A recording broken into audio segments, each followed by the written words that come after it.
Hi everyone, my name is Tamit Saleh and the US Open 2019 draw is out, guys.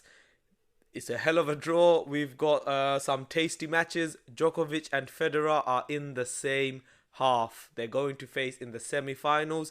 Granted, they go that far. And Rafa is in the other half. And like I've said all summer, that is the importance of being second seed over third seed. I'm going to go through the projected draw for each of the big three, as well as tell you some of the tasty ties we can expect to see in New York. If you haven't already, then please do subscribe, as I do release weekly tennis videos as well as additional ones like this when I see it necessary, like for instance when the Grand Slams or the Masters are taking place. If you want to check out my last video, which was an update for you guys on the ATP ranking and the race, I'll put a link to that video up here somewhere and also in the description below. Now we have a lot to cover, so without further ado, let's roll the intro. Here he is again. That's astonishing. It's absolutely world. So the draw is out for the fourth and final slam of the year, the US Open.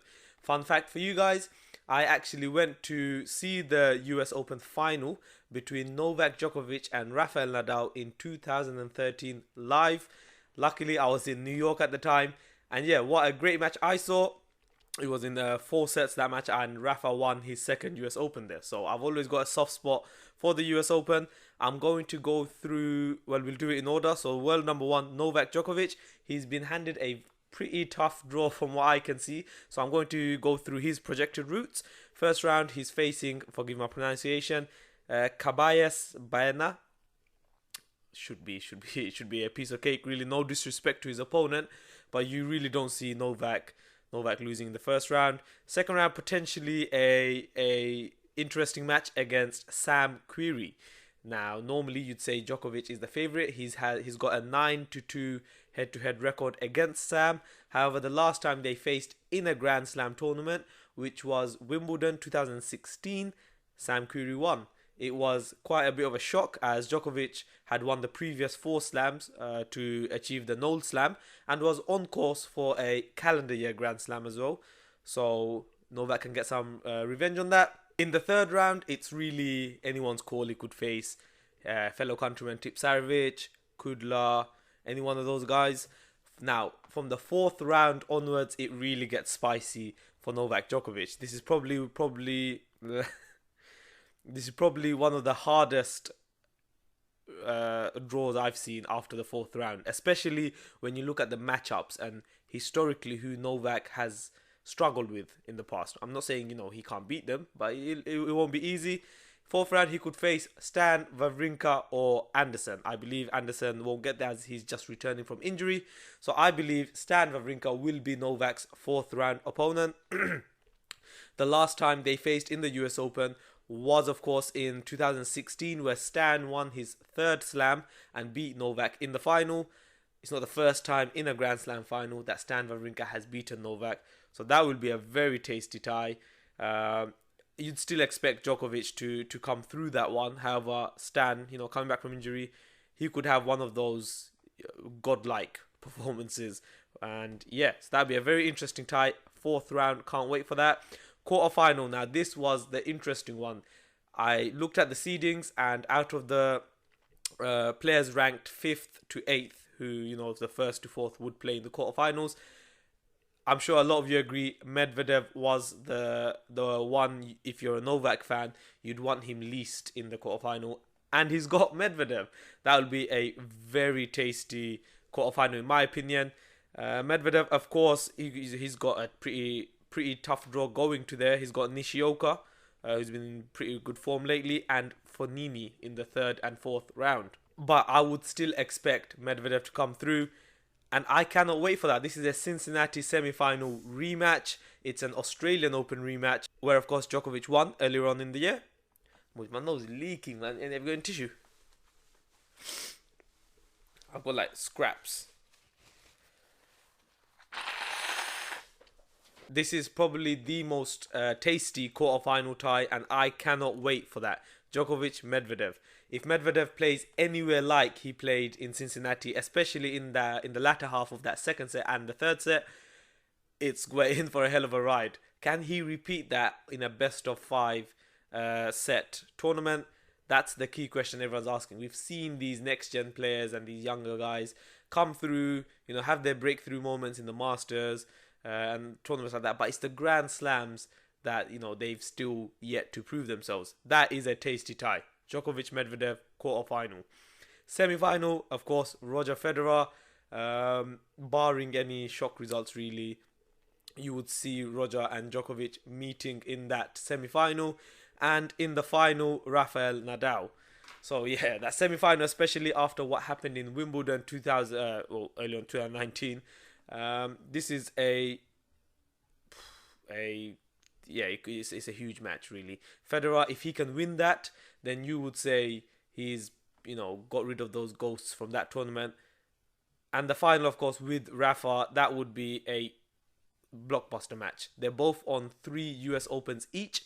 So this, if it is a Djokovic Nadal final, and especially with the way the race is as well, that match would then determine who is number one in the race. That's Djokovic's projected route to the final. I'm going to look at Rafa Nadal's. He's got Millman in the first round. Second round, probably Kokkinakis. That could be an interesting tie. Third, Kokkinakis, of course, good friend of Nick Kyrgios, who is a sworn enemy of Rafa. Third round, fourth round, don't see anything really hard there. Probably Verdasco, Isner, or maybe even a Cilic in those rounds. Quarterfinals, he's going to face Zverev or Kachanov. Now, everyone's saying it's going to be Zverev. Personally, I am not too sure on that. Zverev has this thing where in Grand Slams, he's just horrible.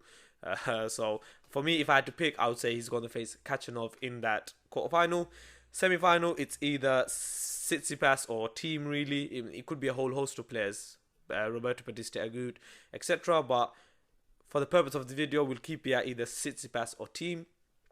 And then in the final, it will be Novak Djokovic or Roger Federer, of course. Personally, I think Rafa's got the easiest draw in terms of the big three. By no means it's easy, but it's well, in my opinion, easier than what Novak has, and probably slightly easier than what Roger has with the semi-final against Novak. Let's look at Federer quickly. He's got a qualifying round 1, potentially a qualifying round 2. Doesn't really get tricky for him, in my opinion, until the 4th round, where he could face David Goffin. Goffin, pretty good form. He reached the Cincinnati Masters final, the first time he's reached a Masters final, so that could be a tasty tie. Still see Federer coming through. Nishikori in the quarterfinal, and then of course Novak Djokovic in the semi-final, Rafa in the final. It's going to be some tasty semi-final. If the big three can all qualify, then the thing we have to remember now is they're not just fighting for a slam or a US Open. There is just so much more at stake now. It's history. They're all in, the race to who can win the most slams. So each slam is now precious. If Roger wins this, 21 slams, you'd have to say he's probably back in the driving seat. If Novak wins it or if Rafa wins it, they just get that little bit closer. I'll quickly tell you guys some of the potential matchups we could face. Just to remind you guys, this is not like a prediction video or anything for you guys. That's why I'm not saying what I think will happen and who I think will win the tournament. I'll be making a separate video on that. This is simply a run through of the draw for you guys. Some tasty matchups. I've already said Medvedev Fognini 4th round. That could be a great one. Felix Auger-Aliassime versus fellow Canadian Shapovalov. First round again for the 2nd year running. Should be a all Canada affair. Let's see if Felix can do it. I have praised Felix for a while now, and he's not really performed to what I would have thought he's achievable. So let's see what he can do. Another tasty tie for you guys: Roberto Bautista Agut versus Tsitsipas, potentially in the 4th round. That could also be against Kyrgios, as Tsitsipas Kyrgios 3rd round. For me, that's the biggest match in the 3rd round.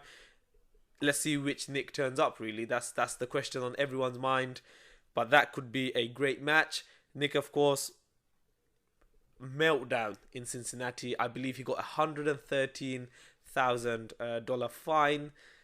Yeah, we don't want to see what happened in Melbourne. It was just ridiculous. Not good at all. I cannot wait for some of these matches. Let me know what you think, how the draw is going to pan out. Like I've said before, I will be releasing a separate video looking at some of the US Open stats and facts. And also I'll give you my prediction if you care about what will happen. The US Open, I'll quickly give you a quick fact. $3.8 million for the winner. That's the prize money. And the total prize money distributed is $43 million. Lots of money at stake. Another quick fact for you guys, no one has defended the US Open since Roger Federer won it 5 times in a row from 2004 to 2008. Since 2008, no one has defended the US Open. Can Djokovic do it? Or, will this pattern continue? Maybe Rafa or Roger will win it this year. I'll leave it short and sweet for today. Please do leave a comment and share your thoughts. As you know, I do reply to most, if not all of your comments. I find it great. I mean, that's what this channel is all about, really. Getting the tennis community together, having good debates and discussions. And if you've enjoyed this video, then please do leave a thumbs up and subscribe to the channel for future content. Thank you very much. Game, set, and match. Game, set, and match.